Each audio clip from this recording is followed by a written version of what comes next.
ಎಲ್ಲ ವೀಕ್ಷಕರಿಗೂ forest of ಕರ್ನಾಟಕಗೆ ಸ್ವಾಗತ. ವಿದ್ಯುತ್ ತಂತು ತಗುಲಿ ಅಶ್ವತ್ಥಾಮ ಆನೆ ಸಾವನ್ನಪ್ಪಿದೆ.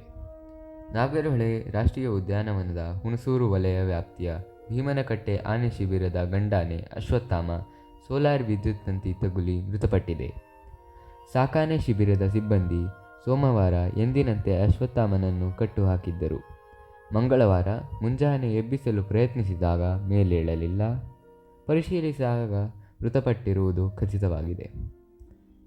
ಈ ಆನೆಯು 2017ರಲ್ಲಿ ಸಕಲೇಶಪುರದಲ್ಲಿ ಸೆರೆ ಹಿಡಿದಿದ್ದ ಆನೆ.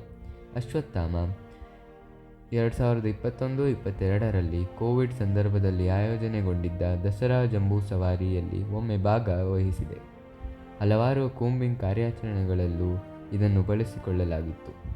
ಸ್ಥಳಕ್ಕೆ ಡಿಸಿಎಫ್ ಹರ್ಷಕುಮಾರ್, ಎಸಿಎಫ್ ದಯಾನಂದ್ ಆಗಮಿಸಿ ಪರಿಶೀಲಿಸಿದರು. ಪಶು ವೈದ್ಯಾಧಿಕಾರಿ ಡಾಕ್ಟರ್ ರಮೇಶ್ ಮರಣೋತ್ತರ ಪರೀಕ್ಷೆ ನಡೆಸಿದ್ದಾರೆ.